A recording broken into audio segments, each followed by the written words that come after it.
اعوذ باللہ من الشیطان الرجیم بسم اللہ الرحمن الرحیم۔ جب مکہ کے اندر حالات اب بہت زیادہ خراب ہو چکے تھے اور قریش اب یہ چیزیں سوچ رہے تھے کہ ہم نبی کریم صلی اللہ علیہ وسلم کو نعوذ باللہ قتل کر دیں یا قید کر دیں یا جلا وطن کر دیں، تو کہا جاتا ہے، واللہ عالم یہ بات صحیح ہے کہ نہیں، کفار مکہ نے یہودیوں سے سن کر ان کے اشارے پر نبی کریم صلی اللہ علیہ وسلم کا امتحان لینے کے لیے سوال کیا کہ بنی اسرائیل کے مصر جانے کا کیا سبب ہوا۔ اس کے لیے اندازہ ہوتا ہے کیونکہ آگے جا کے آیت آئے گی کہ سوال کرنے والوں کے لیے اس واقعے میں بڑی نشانیاں ہیں۔ اب بنی اسرائیل کا یہ تو سب کو پتا تھا کہ مصر سے فرعون کے ظلم سے بچ کر وہ نکلے اور فرعون غرق ہو گیا، یہ تو بہت مشہور ڈیٹیل تھی، شاید قریش مکہ کو بھی آئیڈیا ہو، لیکن جو ان کے مصر پہنچنے والا واقعہ ہے وہ بہت سارے لوگوں کو نہیں معلوم تھا۔ آج بھی بہت سارے لوگوں کو اس کی ڈیٹیل اس طرح شاید صحیح سے ذہن میں نہیں ہوتی، لیکن جو ایگزوڈس ہے، جو عام نکلے تھے وہاں سے، وہ لوگوں کو اس کی ایک کامن نالج ہے۔ اللہ تعالیٰ نے پھر یہ صورت نازل فرمائی، مے بھی یہ ریزن تھی، مے بھی یہ ریزن نہیں تھی، بٹ بعض اوقات ایسا بھی ہوتا ہے کہ کوئی سوال لوگوں کے ذہن میں ہوتا ہے تو اس کی طرف توجہ دلائی جاتی ہے، لیکن یہ قصہ جو ہے قریش کے اوپر چسپاں ہو گیا کہ جس طرح یوسف کے بھائیوں نے ان کے ساتھ جو سلوک کیا، ان کو کنویں میں پھینک دیا، وہ ایک طرح سے پھر جلا وطن ہو گئے، قید میں رہے، پھر سب مشکلوں تکلیفوں کے بعد ان کو اللہ تعالیٰ نے عروج بخشا اور یہی بھائی جو ہیں ان سے معافی مانگنے آئے۔ یہی کیس قریش کے ساتھ بھی ہونا تھا، تو ایک طرح سے اس میں پیشن گوئی بھی ہے۔ اور حضرت یوسف علیہ السلام کے متعلق اللہ کے نبی صلی اللہ علیہ وسلم نے فرمایا کہ کریم کے بیٹے، کریم کے بیٹے، کریم کے بیٹے، کریم کے بیٹے، یعنی یوسف بن یعقوب بن اسحاق بن ابراہیم علیہ السلام، یہ سب کے سب اللہ کے رسول تھے، نبی تھے، تو اللہ کے نبیوں کی اولاد ہیں۔ حضرت ابراہیم علیہ السلام کے بیٹے حضرت اسحاق، ان کے بیٹے حضرت یعقوب، ان کے بیٹے حضرت یوسف۔ الف لام را، یہ ہم ڈسکس کر چکے ہیں کہ یہ نام ہوتے ہیں صورتوں کے، جو حروف مقطعات ہیں نام کو ریپرزینٹ کرتے ہیں۔ یہ ایک انڈرسٹینڈنگ ہے مولانا اصلاحی کی۔ اگر اس انڈرسٹینڈنگ کو ذہن میں رکھیں تو اس سے پہلے جو صورتیں آئی ہیں، سورہ یونس اور سورہ ہود، یہ دونوں بھی الف لام را ہی سے شروع ہوئی ہیں، تو ان سب کا جو بنیادی مضمون ہے وہ ایک ہی ہے، اور وہ بنیادی مضمون یہ ہے کہ اس میں غیب کی خبریں بتائی جا رہی ہیں، پچھلے رسولوں کے واقعات کے ذریعے سے مسلمانوں کو ہمت دلائی جا رہی ہے اور ان کو بتایا جا رہا ہے کہ انجام حق پر رہنے والوں کا ہوگا، رسولوں کو ایونچولی غلبہ حاصل ہو کر رہتا ہے۔ سورہ یونس میں اور سورہ ہود میں نوح علیہ السلام، لوط علیہ السلام، بہت سارے انبیاء رسولوں کا ذکر ہوا۔ اس صورت میں صرف حضرت یوسف علیہ السلام کا ڈیٹیل سے واقعہ بیان کیا گیا ہے۔ تلک آیات الکتاب المبین، یہ آیتیں ہیں ایک روشن کتاب کی، واضح کتاب کی، جو بالکل کلیئر ہے، اس کے اندر کوئی ایمبیگوٹی نہیں ہے، اس کے جو دلائل ہیں وہ ناقابل انکار ہیں۔ یہ الف لام را کے اوپر ڈیٹیل سے ایک ڈسکشن میں نے کی تھی، اگر کوئی دیکھنا چاہتا ہے تو یہ ڈس جوائن لیٹرز، حروف مقطعات لکھ کر سرچ کر لیں گے چینل کے اندر، تو ان کو یہ اس کی انڈرسٹینڈنگ کلیئر ہو جائے گی کہ کس وجہ سے اس کو حروفوں کے نام کہنے میں لاجک پائی جاتی ہے۔ انا انزلناہ قرآنا عربیا، انا بے شک ہم، انزلناہ ہم نے نازل کیا اس کو جسے نازل کیا وہ تو قرآن ہے یا یہ کتاب ہے، تو ہم نے اس کتاب کو نازل کیا، یا الف لام را کیونکہ سورت کا اگر نام ہے تو اس کی طرف ریفر کر رہی ہے۔ ہم نے اس کو نازل کیا، آگے اب آ رہا ہے قرآن عربین، یہ اس کی حالت ہے، اس حالت میں کہ یہ عربی قرآن ہے۔ یعنی بامحاورہ ترجمہ بنے گا کہ ہم نے اس کو عربی قرآن بنا کر نازل کیا۔ قرآن ویسے جو ہے یہ مصدر ہے پڑھنے سے، اور جب مصدر کو آپ کسی چیز کے نام کے لیے استعمال کرتے ہیں، مثال کے طور پر اگر کوئی شخص عادل ہے اور آپ کہیں کہ وہ تو سراپا انصاف ہے، اس کا مطلب یہ ہوتا ہے کہ اس میں اس درجہ انصاف پایا جاتا ہے کہ گویا وہ اور انصاف ایک ہی چیز کا نام ہے، یعنی اس میں بہت زیادہ مبالغہ پایا جاتا ہے۔ تو قرآن مصدر ہے قرأ یقرؤ کا پڑھنے کا، تو اس کا مطلب ہے کہ یہ ایسی چیز ہے جو بہت زیادہ پڑھی جاتی ہے، اور یہ حقیقت ہے کہ دنیا میں سب سے زیادہ جو کتاب پڑھی جاتی ہے وہ یہی ہے۔ بے شک ایک کثیر تعداد اس کو سمجھے بغیر پڑھتے ہیں، لیکن پڑھی جاتی ہے ساری کی ساری۔ تو تلاوت اور قرأت میں فرق ہے۔ تلاوت کا مطلب ہوتا ہے مفہوم کو بھی سمجھ میں آنا، لیکن قرأ یقرؤ کا مطلب میں پڑھنا بھی شامل ہوتا ہے۔ اس سے بڑھ کر کوئی کتاب ایسی ہے نہیں جو دنیا میں پڑھی جاتی ہو۔ اور عربی قرآن بنا کر اس کو اتارا لعلکم تعقلون، تاکہ تم سمجھ سکو۔ ایک یہ مطلب ہے، یہ تو ٹھیک ہے، کیونکہ قریش پر اگر کتاب اتری ہے تو عربی میں اترنی تھی تاکہ ان کو سمجھ آ سکے، ان کے لیے کسی اجنبی زبان میں تو نہیں اتر سکتی تھی۔ لیکن جو اس کا ظاہری مطلب ہے اور جو زیادہ سوٹیبل میننگ ہے، تاکہ تم عقل استعمال کر سکو۔ اس قرآن کو اللہ تعالیٰ نے عربی میں اس لیے اتارا کہ اس سے انسان اپنی انٹلیکٹ کو یوٹیلائز کر سکے، کیونکہ عرب قوم جو تھی وہ پہاڑوں میں رہتی تھی، صحراؤں میں رہتی تھی، سفر میں رہتی تھی، وہ جنرلی غلام نہیں تھی، اس کے اوپر کوئی امپیریل پاور نے اس کو کالونائز نہیں کیا ہوا تھا۔ تو اگرچہ اس میں بے شمار خرابیاں گمراہیاں تھیں، بت پرستی بھی تھی، شرک بھی تھا، لڑائیاں بھی تھیں، جوئے بھی تھے، شراب بھی تھی، لیکن بہت ساری چیزیں ان کے اندر ایسی تھیں جو سویلائزڈ معاشروں میں نہیں ہوتی۔ مثلا غلامی قبول نہ کرنا، وعدے پورے کرنا، سخاوت کرنا، اور حمیت ہونا، اپنا دفاع کرنا، اور پھر کیونکہ پڑھے لکھے ہی نہیں تھے بالکل، تو ان کے اندر جو میموری تھی وہ بہت زیادہ تھی۔ اور یہ کامن نالج ہے، اب تو سائنٹیفکلی بھی پیپل کین انڈرسٹینڈ کہ جب چیزیں یاد کرنے کی آپ ایفرٹ کرتے ہیں تو آپ کو چیزیں بہت ساری یاد ہو جاتی ہیں۔ اگر ایفرٹ نہیں کرتے تو آپ کو لگتا ہے کہ نہیں، یہ امپاسبل ہے اتنی چیزیں یاد کرنا۔ تو ان کا جو حافظہ تھا وہ پھر بہت کام آیا، اور قرآن جو نازل ہوا، آج بھی جو قرآن کی اصل حفاظت ہے وہ حافظے کے ذریعے ہے۔ اگر لوگ اس کو حفظ نہ کریں اور نماز میں اگر اس کو نہ پڑھیں، اور اگر اس کے پیچھے حافظ نہ کھڑے ہوں جو اگلوں کی غلطیاں درست نہ کریں، تو صرف ایک کتاب جو پڑھی ہوئی ہے اور اس کو لوگ بعض اوقات پڑھیں اور بعض اوقات نہ پڑھیں، تو اس کی اندر کوئی غلط ایڈیشن مثلا کچھ چھاپ دے جان بوجھ کر، جیسے بعض اوقات کوئی اس کو سازش کرنے کے لیے کوئی غیر مسلم بھی اس طرح کے کام کرتے ہیں، تو بہت مشکل ہے اس کو محفوظ رکھنا۔ بائبل کے ویسے ہی بے شمار اگر ایڈیشن ہیں، تو آپ کو کوئی ایڈیشن ملے بائبل کا اور اس میں فرض کریں ان کے جو پاپولر ایڈیشن ہے ان میں سے نہیں ہے اور اس میں غلطی ہے، کسی کو پتہ نہیں لگتا کہ غلطی ہے کہ نہیں ہے۔ اور اب تو چیزیں کمپیوٹرائز ہو گئی ہیں اور آپ سرچ کر سکتے ہیں اور کسی اسٹینڈرڈ سے میچ کر سکتے ہیں۔ آپ 1500 سال پہلے کے زمانے سے دیکھیں تو تب تو بالکل ہی پاسبل نہیں تھا، اور آج بھی اگر کوئی مختلف ایڈیشن چھاپ دیں اور لوگ کہیں کہ جی یہ فلاں ایڈیشن ہے فلاں ایڈیشن ہے، تو اٹ بیکمز ڈیفیکلٹ۔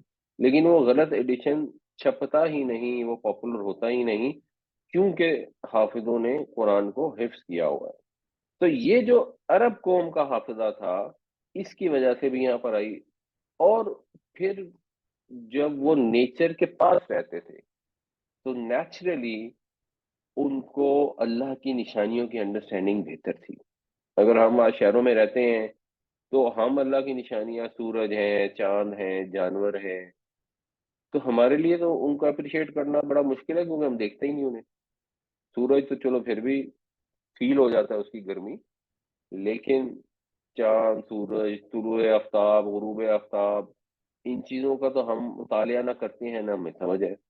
جس لیے علامہ اقبال نے کہا تھا کہ فطرت کے مقاصد کی کرتا ہے نگہبانی، یا بندہ صحرائی یا مرد کوہستانی۔ تو اللہ تعالیٰ نے پھر جگہ جگہ قرآن شریف میں مثلا اونٹ کی مثال بیان کی ہے، افلا ینظرون الی الابل کیف خلقت۔ اب وہ ان کو سمجھنا، اپریشیٹ کرنا آسان ہے۔ اس کے بعد جو ان کی لینگویج ہے، وہ لینگویج زندہ زبان ہے، اور کوئی ایسی زبان نہیں ہے جو اب ہم جانتے ہیں کہ تقریباً 1500 سال تو قرآن کو نازل ہوئے ہو گئے ہیں، تو ہو بہو وہ زبان لوگ آسانی سے سمجھتے ہیں جو لوگوں کو بھی عربی بولنی آتی ہے، اور ایسی کوئی زبان ہے ہی نہیں جو 300-400 سال کے بعد سمجھی جا سکے، چاہے وہ آپ 300 سال پرانی اردو نکال لیں، بلکہ نہیں اردو تو 300 سال پرانی ہے بھی کہ نہیں، مگر فرض کریں 200 سال پرانی اردو بھی نکال لیں گے تو اس کو سمجھنا بڑا مشکل ہے عام بول چال کے لوگوں کو۔ 200 سال پرانی انگریزی نکال لیں، وہ بڑی مشکل ہے۔ شیکسپیئر کے لوگ ڈرامے کیونکہ فوکس کر کے پڑھتے ہیں تو ان کو سمجھ آ جاتی ہے، ورنہ نارمل آدمی پڑھے تو اس کو سمجھنا ہے، اور اس سے جو پرانی انگریزی ہے وہ تو بالکل بھی سمجھنا ہے۔ لیکن عربی زندہ زبان ہے۔ پھر عربی کی خوبیاں ہیں بے شمار، اور اتنی خوبیاں ہیں کہ عرب خود اپنے آپ کو جب عرب کہتے تھے باقی تمام قوموں کو عجم کہتے تھے۔ عجم کا مطلب ہوتا ہے گونگا۔ تو اس زبان کے مقابلے میں باقی زبانیں ایسی ہیں جیسے بندہ گونگا ہو، جو خیر عربوں کی ایک طرح سے تعصب تھا یا فخر تھا، لیکن بات حقیقت پر مبنی ہے۔ آپ شیر کو دیکھیں، دنیا کے ہر علاقے میں شیر ہوتے ہیں، ہمارے ہاں شیر کے لیے شیر کا لفظ استعمال ہو جائے گا، ببر شیر ایک ہو جائے گا، ایک شیر ہو جائے گا، اسے ہم ڈفرینشیٹ کر لیں گے۔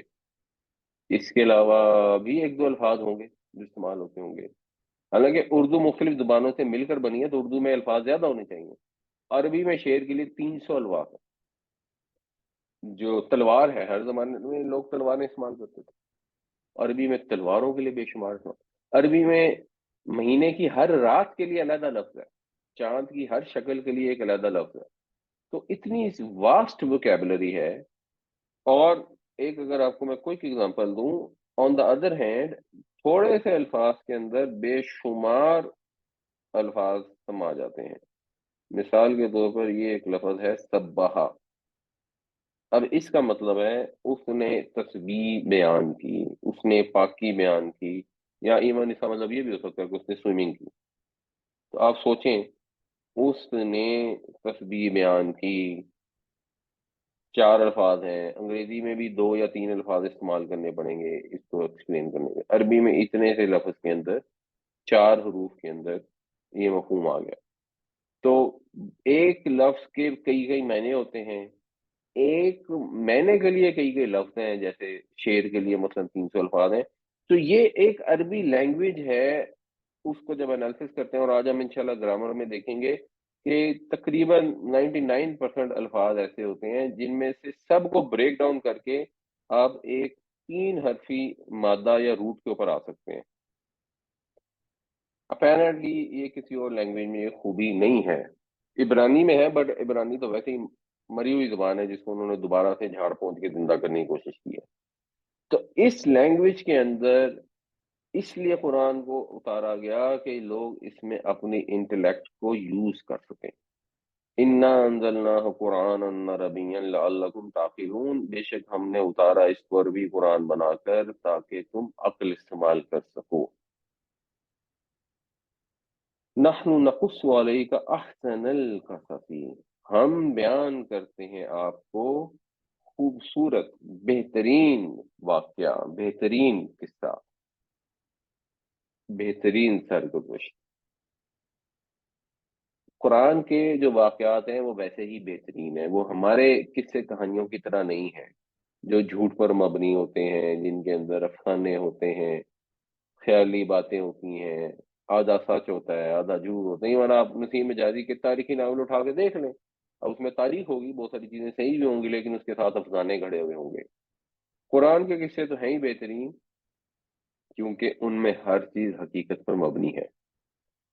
اور ان قصوں میں سے شاید یہ سب سے بہتر قصہ اس کو بیان کیا گیا ہے کہ اس کے اندر پورا قصہ ایک صورت میں بیان کر دیا گیا ہے، اور آپ ایک قصے کے طور پر اگر اس کو سنتے ہیں اور سمجھتے ہیں تو اس سے جو انڈرسٹینڈنگ ڈیولپ ہوتی ہے، بہت سارے جو پہلو ہیں وہ اگر آپ غور کرتے ہیں تو آپ کو سمجھ آتے ہیں، اور آپ اس کو کسی بھی اور قصے سے جب آپ کمپیئر کرتے ہیں تو پھر آپ صحیح طرح سے اپریشیٹ کر سکتے ہیں کہ احسن القصص کا مطلب کیا ہے۔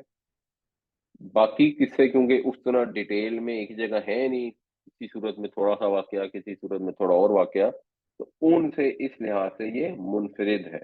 بیما اوحینا الیک ھذا القرآن، اس وجہ سے کہ ہم نے وحی کیا آپ کی طرف یہ قرآن، یہ ایک طرح سے ثبوت بھی ہے آپ کے رسول ہونے کا کہ آپ کی طرف وحی کی گئی، اس وجہ سے آپ کو یہ واقعہ معلوم ہے۔ یعنی اگر مشرکوں نے سوال پوچھا تھا اور آپ کی زبان سے اللہ تعالیٰ نے یہ پوری صورت جاری فرما دی جو اتنی خوبصورت عربی میں ہے اور اتنی خوبصورت تفصیلات کے ساتھ ہے اور درست تفصیلات کے ساتھ ہے، یہ بائبل میں جو قصے موجود ہیں اول تو نبی کریم صلی اللہ علیہ وسلم تک تو وہ پہنچے نہیں ہوئے تھے، پلس ان کے اندر اور سورہ یوسف کے اندر بہت سارے فرق ہیں، اور سمجھ آ جاتی ہے کسی بھی نیوٹرل بندے کو، پڑھنے والے کو، کہ جو قرآن میں واقعہ بیان کیا گیا ہے وہ حضرت یوسف علیہ السلام کے نبی ہونے کی شان کے بالکل میچ کرتا ہے۔ وَإِن كُنتَ مِن قَبْلِهِ لَمِنَ الْغَافِلِينَ، یہ ان اصل میں انّا تھا اور یہ مخفف ہو کر ان ہو گیا، اور ان سے مبالغہ آ گیا اور لام سے بھی مبالغہ آ گیا، اور آپ اس سے پہلے بالکل غافل تھے، بے شک آپ اس سے پہلے نا آشنا تھے۔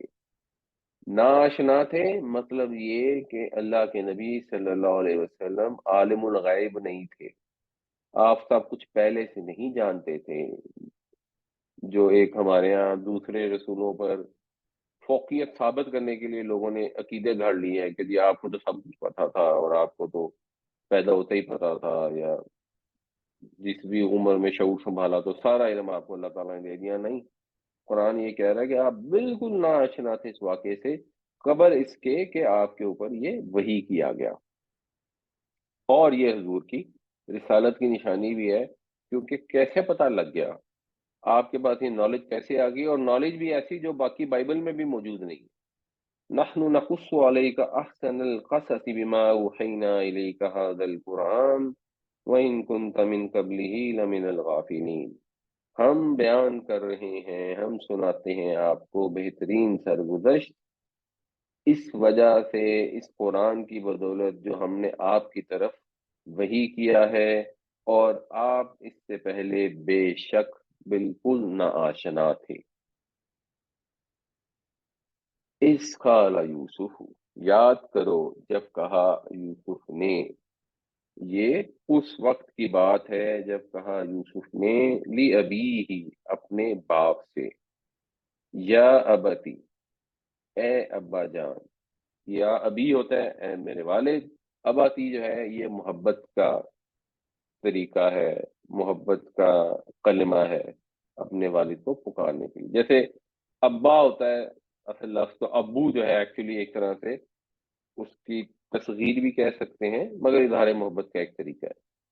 اسی طرح یا ابھی سے یہ یا ابتی بن گیا کہ پیارے ابا جان، انی رأیتو، بے شک میں نے دیکھا، رآ یا را کا مطلب ہوتا ہے دیکھنا، احد عشر کوكبا، 11 ستاروں کو، والشمسا، اور سورج کو، والقمرا، اور چاند کو۔ یعنی حضرت یوسف علیہ السلام نے ایک خواب دیکھا، اب آپ کو سمجھ آ گئی کہ یہ خواب مجھے اپنے والد کے علم میں لانا ہے۔ محسوس ایسا ہوتا ہے کہ اس وقت حضرت یوسف علیہ السلام کی عمر بہت ہی کم تھی، شاید 12-14 سال ہوگی، کیونکہ آگے آپ واقعات جب دیکھیں گے تو پتہ لگتا ہے کہ بھائیوں نے کہا کہ ہم نے انہیں ساتھ لے کے جانا ہے، تو حضرت یعقوب علیہ السلام نے کہا کہ مجھے ڈر لگتا ہے کہ بھیڑیا نہ اس کو کھا لے۔ اب ایسا ڈر ایک دیہاتی ماحول میں ظاہر ہے کسی نسبتاً چھوٹے بچے کے لیے ہو سکتا ہے، اگر 18 سال کی ایج ہوگی تو اس میں تو پھر 18 سال کا لڑکا خاص طور سے دیہات کا اتنا ہی طاقتور ہوتا ہے جتنا باقی سارے ہوتے ہیں۔ اور یا جب آپ پہنچے مصر میں تو وہاں پہ انہوں نے، عزیز مصر نے کہا کہ ہم اس کو اپنا بیٹا بنا لیتے ہیں، تو عام طور پہ یہ چیز بھی اسی سے ہوتی ہے نا جس کی عمر ذرا کم ہو، تو 10 12 سال 14 سال کے لگ بھگ کوئی عمر ہوگی، لیکن اس عمر کے اندر بھی حضرت یوسف علیہ السلام متین تھے، سنجیدہ تھے، سمجھدار تھے۔ تو آپ نے جب خواب دیکھا تو آپ کو سمجھ لگی کہ یہ خواب امپورٹنٹ خواب ہے، کیونکہ 11 ستارے اور سورج اور چاند، اس کی وجہ یہ تھی کہ ان کی ایک ماں حیات تھی اپیرنٹلی، سگی ماں کا شاید انتقال ہو چکا تھا، اور ان کے 11 بھائی تھے۔ تو اس کا مطلب ہے کہ جو 11 ستارے ہیں وہ بھائیوں کو ریپرزینٹ کر رہے ہیں، اور چاند اور سورج ماں باپ کو کر رہے ہیں۔ یہ تو پھر یہ ایک سمجھ آتی ہے کہ ذرا امپورٹنٹ خواب ہے۔ اور حضرت یعقوب علیہ السلام اللہ کے نبی تھے، اور نبیوں کو جب اللہ چاہتا ہے غیب کا علم بھی عطا فرماتا ہے، تو والد کی معلومات میں لانا ضروری تھا، مگر خواب یوں نہیں بتایا کہ آ کے بتا دیا ہو کہ بس جی یہ ہوا، بلکہ پہلے کہا کہ یا ابا جان میں نے دیکھے 11 ستارے اور سورج اور چاند، رک کے پھر دوبارہ کہا رأیتہم لی ساجدین، میں نے دیکھا کہ وہ میرے لیے سجدہ کر رہے ہیں، وہ سجدے میں پڑے ہیں میرے آگے۔ یہ ایک جھجک ہے، اپنی عاجزی کا بھی ایک طرح سے اظہار ہے کہ بندہ ٹھٹک کر یہ بیان کرتا ہے۔ تو یہ خواب انہوں نے اپنے والد کو سنایا۔ اس قال یوسف لأبیہ یا ابت انی رأیت احد عشر کوکبا والشمس والقمر رأیتهم لی ساجدین۔ یاد کرو جب کہا یوسف نے اپنے باپ سے، اے ابا جان بے شک میں نے دیکھا 11 ستاروں اور سورج اور چاند کو، میں نے ان کو دیکھا کہ وہ میرے آگے سجدہ کر رہے ہیں۔ قال یا بنیا، کہا اے میرے بیٹے۔ یہ یا بنیا جو ہے، یہ ابنی کی بنیا تصغیر ہوتی ہے۔ تصغیر کرنے سے کیا ہوتا ہے، ایک ذرا چھوٹے ہونے کا معنی پیدا ہو جاتا ہے۔ جیسے اردو میں ہم تصغیر کرتے ہیں نا، کتاب سے کتابچہ، باغ سے باغیچہ، پنکھ سے پنکھڑی، اسی طرح عربی میں بھی تصغیر کے وزن ہوتے ہیں۔ تو ایک اس میں وزن ہوتا ہے، جیسے حسن سے ہوتا ہے حسین، تو حسین تصغیر کا صیغہ ہے۔ اسی طرح جو لفظ ہے ابنی، تو ابنی کی حسین کی طرح جب تصغیر کرتے ہیں تو یہ بن جاتا ہے بنئی، اور وہ بنیا بن جاتا ہے پھر۔ تو بنیا کا مطلب ہوتا ہے میرے چھوٹے، جیسے ہم اردو میں کہتے ہیں میرے منع، میرے پیارے بیٹے، اسی طرح ہے۔ تو یا بنیا، اے میرے پیارے بیٹے، لا تخصص رؤیا کا، مت بیان کرنا اپنا خواب۔ رؤیا جو ہے، یہ خواب کی حالت میں کسی چیز کو دیکھنے کو کہتے ہیں۔ اسی روٹ ورڈ سے ایک اور لفظ بنتا ہے جس کو کہتے ہیں رویت، یہ جاگنے کی حالت میں دیکھنے کے لیے کہتے ہیں، اسی سے رویت ہلال ہوتا ہے۔ لا تخصص رؤیا کا، اپنا خواب نہ بیان کرنا، علی اخوتی کا، اپنے بھائیوں کو، یعنی آپ نے پہلے سے پریمپٹ کر کے حضرت یعقوب علیہ السلام نے ان کو تاکید کی، کیونکہ یہ سمجھ تو آ گئی تھی کہ جب بھائیوں کو بتائیں گے تو بھائیوں کو سمجھ لگ جائے گی، اور وہ کہیں گے لو جی ہمارے سے تو سجدے کرانے کی کوشش کر رہا ہے، کیونکہ وہ 11 کی تعداد میں ہی تھے۔ 10 سوتیلے بھائی تھے، ایک ان کے سگے بھائی تھے جن کا بائبل میں نام بنیامین آتا ہے۔ فَيَكِيدُوا لَكَ كَيْدًا، پس وہ سازش کریں تمہارے خلاف جیسا کہ سازش کی جاتی ہے۔ یہ پھر مفعول مطلق ہے جو مصدر فعل کا دوبارہ ریپیٹ ہوتا ہے نصب کی حالت میں۔ باماورہ ترجمہ کیا ہوگا کہ وہ تمہارے خلاف کسی سازش میں لگ جائیں، ایسا نہ ہو کہ وہ تمہارے خلاف سازش کرنے لگ جائیں حسد سے جل بھن کر۔ اس اندیشے سے حضرت یعقوب علیہ السلام نے ان کو پہلے سے ہی روکا، اور ساتھ اس کی حکمت بتائی۔ اب حکمت بتانے کا یہ بھی طریقہ ہے، انہوں نے یہ نہیں کہا کہ جو تمہارے بھائی ہیں اصل میں وہ بڑے ہی برے ہیں، اصل میں وہ تم سے نفرت کرتے ہیں، تم سے حسد کرتے ہیں، یہ بات نہیں کی۔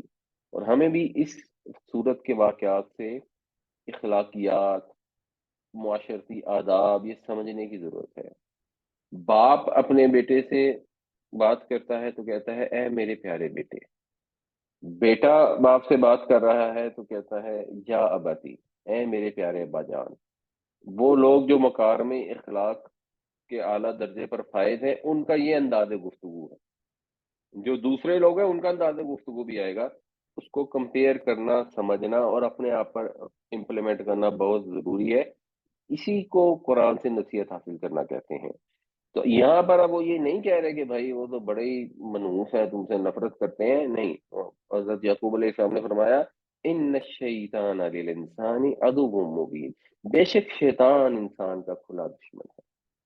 اگر تم یہ خواب ان کو سناؤ گے تو شیطان ان کے دل میں حسد پیدا کرے گا، شیطان ان کو بہکا دے گا، وہ کھلا دشمن ہے، کسی فتنے کی راہ پہ ڈال دے گا۔ یہ انداز بیان میں جو ڈفرنس ہے، جو سٹلٹی ہے، اس کے اوپر غور کرنا، اس کو سمجھنا چاہیے، تاکہ ہم سوچیں کہ ہم بے دھڑک جب لوگوں سے گفتگو کرتے ہیں ان کے متعلق یا کسی اور کے متعلق، تو ہم جس انداز سے بات چیت کرتے ہیں وہ کہاں سٹینڈ کرتا ہے رسولوں نبیوں کے بات چیت کرنے کے مقابلے میں، صالحین کے بات کرنے کے مقابلے میں، اور اس کی پھر کیا امپلیکیشنز، کیا کانسیکوینسز ہوتے ہیں جب ہم سوچے سمجھے بغیر منہ پھٹ ہو کر اپنی طرف سے بڑا ہم کمال کر رہے ہوتے ہیں کہ ہاں جی ہم تو منہ پہ کہہ دیتے ہیں جو سچ بات ہے، جی ہم تو منافقت نہیں کرتے، ہم تو فٹ بول دیتے ہیں۔ اور ایک مہذب طریقہ، حکمت والا طریقہ کیا ہوتا ہے بات کرنے کا؟ قال یا بنی لا تقصص رؤیاک علی اخوتک فیکیدوا لک کیدا ان الشیطان للانسان عدو مبین۔ فرمایا اے میرے پیارے بیٹے، مت سنانا اپنا خواب اپنے بھائیوں کو، کہیں وہ تمہارے خلاف کسی سازش میں لگ جائیں، بے شک شیطان انسان کا کھلا دشمن ہے۔ وَكَذَلِكَ، اور اسی طرح مطلب یہ خواب تمہیں آیا نا، تمہارے بھائیوں کو تو نہیں آیا، تو اس خواب کا ایک میننگ ہے۔ اور حضرت یعقوب علیہ السلام کیونکہ اللہ کے نبی تھے تو آپ کو اللہ کی طرف سے غیب کی باتیں بھی پتہ لگتی تھیں۔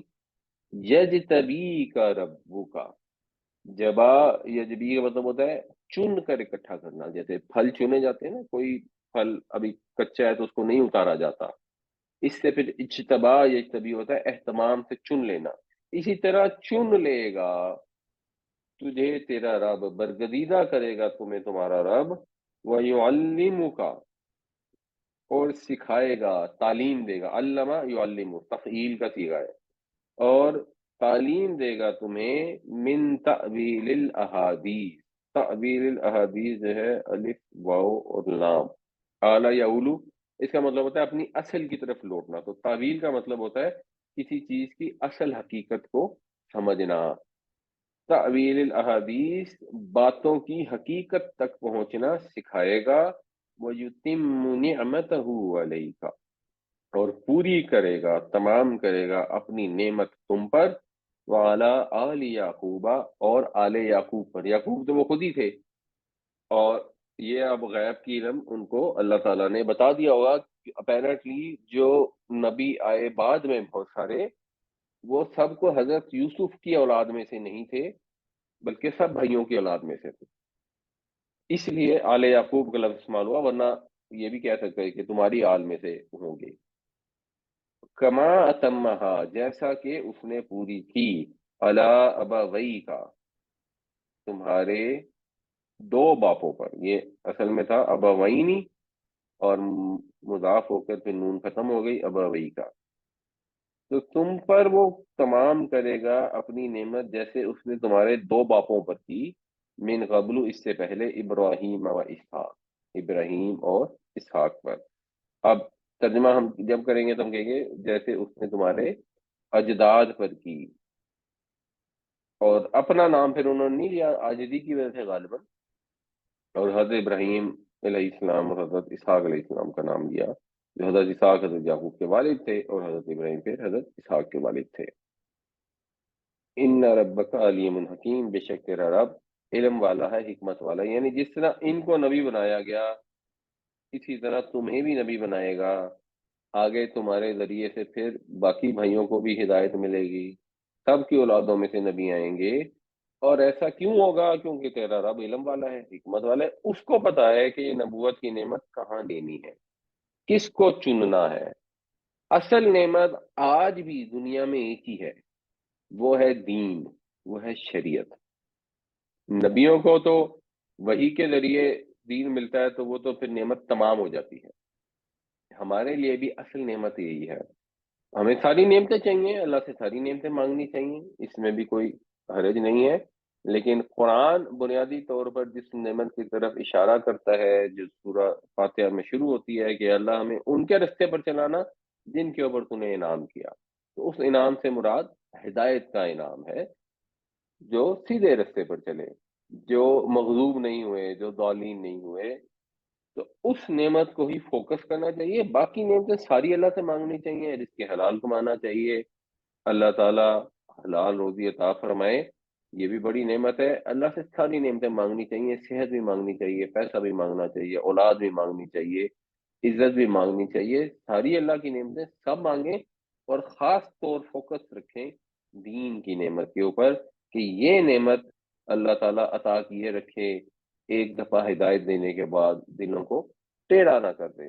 ربنا لا تزغ قلوبنا بعد اذ ہدیتنا وكذلك يجتبيك ربك ويعلمك من تأويل الأحاديث ويتم نعمته عليك وعلى آل يعقوب كما تمها على أبويك من قبل إبراهيم وإسحاق إن ربك عليم حكيم. اور اسی طرح چن لے گا تیرا رب تجھ کو اور تعلیم دے گا باتوں کی حقیقت تک پہنچنے کی، اور پوری کر دے گا تمہارے اوپر اپنی نعمت اور آل یعقوب پر، جیسا کہ اس نے پوری کی تمہارے باپ دادا ابراہیم اور اسحاق پر اس سے پہلے. بے شک تیرا رب علیم ہے، حکیم ہے. لقد کان فی یوسف، بے شک یوسف میں ہے، و اخوتہ اور اس کے بھائیوں میں کیا ہے، آیات نشانیاں، للسائلین سوال کرنے والوں کے لیے. بے شک یوسف اور اس کی سرگزشت میں بہت سی نشانیاں ہیں پوچھنے والوں کے لیے. بہت سارے سوال ویسے بھی لوگوں کے ذہن میں پیدا ہو رہے ہوں گے، مومنوں کے دل میں بھی پیدا ہو رہے ہوں گے کہ اتنے سخت حالات ہیں، نبی کریم صلی اللہ علیہ وسلم اتنی ایفرٹ کرنے کے باوجود 13 سالوں میں اتنے کم 60 70 80 لوگ مسلمان ہوئے ہیں، اور وہ سب کے سب مظلوم ہیں، مجبور ہیں، محاصرے میں ہیں، اپنی مرضی سے کچھ کر نہیں پاتے، ہر وقت دھڑکا لگا رہتا ہے، اوپر سے نبی کریم صلی اللہ علیہ وسلم کی جان کو بھی خطرہ ہے.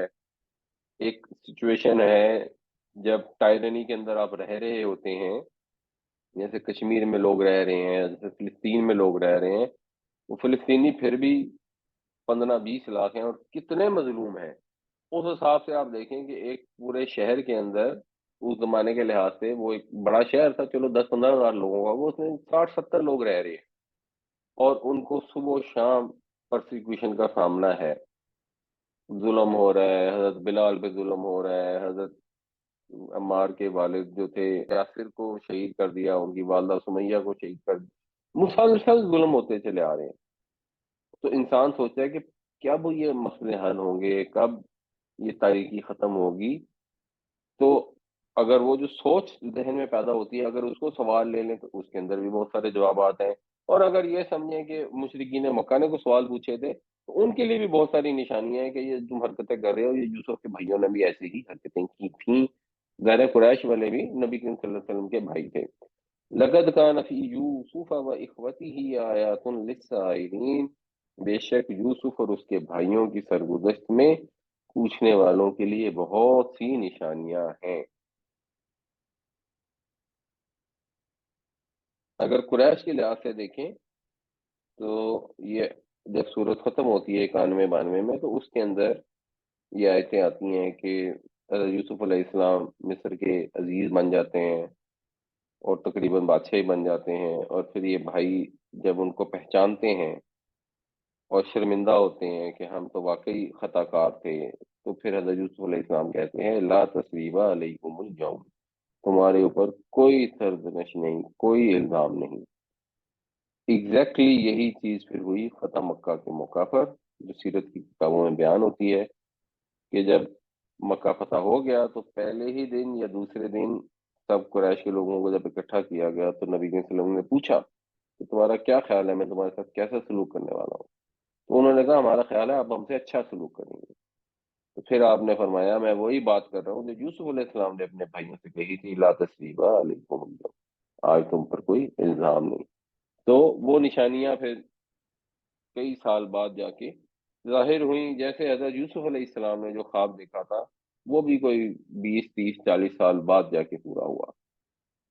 اس قالو، جب وہ بولے، قالو پلورل ہے، یعنی اب وہ بھائی جو تھے وہ آپس میں بولے، یوسف، لام ایمفسس کے لیے، یقیناً بے شک یوسف، و اخوہ، اور اس کا بھائی، یعنی ان کا جو حضرت یوسف علیہ السلام کا سگا بھائی تھا اپینلی، جس کا نام بنیامین ہے، احبو، احبو ایسے ہی ہے جیسے اکبرو ہوتا ہے، زیادہ محبوب ہے، زیادہ پیارے ہیں یوسف اور اس کا بھائی، الا ابینا، ہمارے باپ کی طرف، منا، ہم سے، یعنی ہمارے والد کو یوسف اور اس کا بھائی ہم سے زیادہ پیارے ہیں، وَنَحْنُ عُصْبَةٌ، اور ہم تو عصبہ ہیں، ہم تو پورا ایک جتھا ہیں۔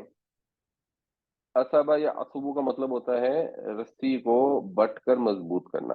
اس سے پھر مضبوطی کے سینس میں الفاظ بہت سارے ڈیولپ ہوتے ہیں، جیسے ہمارے اعصاب ہیں، مسلس کو اعصاب کہا جاتا ہے، ویسے نروس کو بھی اردو میں اعصاب کے معنوں میں استعمال کر لیتے ہیں۔ پھر تعصب ہوتا ہے اس سے، یعنی ایک ایسی جماعت جس کے افراد آپس میں گتھے ہوئے ہوں، ایک دوسرے کے حامی ہوں، مددگار، مضبوط جماعت، طاقتور جماعت، جتھا۔ یہاں پہ یہ جتھا کیونکہ ہم 10 بندے ہیں، ہم تو ایک جتھا ہے، عام طور سے یہ 40 تک کی تعداد کے لیے اسبا کا لفظ استعمال ہوتا ہے، اسی سے تعصب کا لفظ بھی ہے ویسے تو۔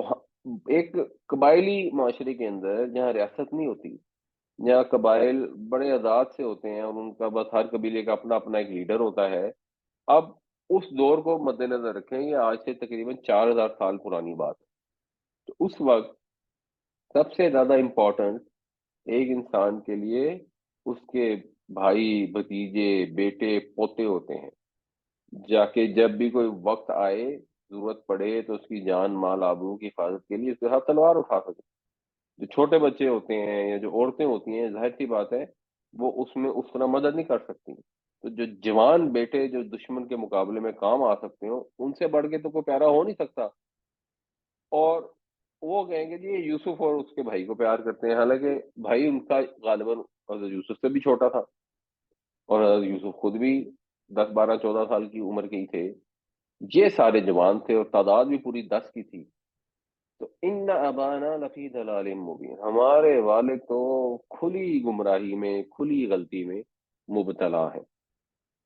یہ اب ان کا انداز گفتگو ہے کہ یوسف کے بھائی جو تھے، جو صالحین میں نہیں تھے، وہ کس قسم کی گفتگو کرتے ہیں اپنے باپ کے متعلق، وہ کہہ رہے ہیں کہ وہ تو بالکل ہی گمراہ ہیں، یعنی جہاں سے اردو میں کہا جاتا ہے نا کہ وہ تو سٹھیا ہی گئے ہیں، ان کو تو سمجھ ہی جو ہے نا وہ ختم ہو گئی ہے، ان کو تو کچھ سمجھ ہی نہیں آتا۔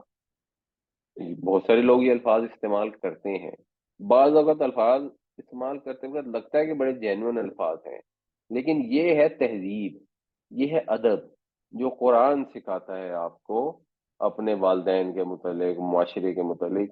تو ہمیں یہ سمجھنا چاہیے کہ ہمارا دین، ہمارے نبی پاک صلی اللہ علیہ وسلم، ہمارا خدا ہم سے کیا چاہتا ہے، ہمیں ادھر توجہ دینی چاہیے۔ بعض اوقات واقعی ایسی سچویشن ہوتی ہے بندہ بڑھاپے میں سٹھیا جاتا ہے، وچ از فائن، لیکن اس کو بیان کیسے کیا جاتا ہے، یہ جو میٹیگیشن ہوتی ہے، جو ادب آداب ہوتے ہیں، جو تہذیب ہے، اس کو سمجھنا بڑا امپورٹنٹ ہے۔ اس سے انسان کی پرسنالٹی ڈیولپ ہوتی ہے، تشکیل پاتی ہے۔ پھر جس قسم کے انسان الفاظ استعمال کرتا ہے، جس قسم کی زبان استعمال کرتا ہے، ویسی ہی اس کی پرسنالٹی اور ویسے ہی اس کے خیالات اور سوچ ڈیولپ ہو جاتی ہے، اور پھر وہ ایکشن بھی اس کے اسی طرح کے ہوتے ہیں۔ جس کے اندر لحاظ ہوتا ہے، مروت ہوتی ہے، تو اس کے ایکشن بھی ویسے ہی ہوتے ہیں۔ جس کے اندر منہ پھٹ ہونا، بے دھڑک ہونا ہوتا ہے، وہ ایکشن میں بھی پھر ویسا ہی اگریسو ہوتا ہے۔ اذ قالوا ليوسف واخوه احب الى ابينا منا ونحن عصبة ان ابانا لفی ضلال مبین، جب وہ کہنے لگے کہ یقیناً یوسف اور اس کا بھائی زیادہ پیارے ہیں ہمارے والد کو ہماری نسبت، جب کہ ہم ایک جتھا ہیں، بے شک ہمارے والد تو کھلی ہوئی غلطی میں مبتلا ہے۔ قرآن کے ویسے آداب کیا ہیں؟ وَقَضَىٰ رَبُّكَ أَلَّا تَعْبُدُوا إِلَّا إِيَّاهُ، اور یہ فیصلہ کیا تیرے رب نے کہ تم لوگوں نے عبادت نہیں کرنی اللہ کے سوا کسی کی، وَبِالْوَالِدَيْنِ احسان، اور والدین کے ساتھ حسن سلوک کرنا ہے۔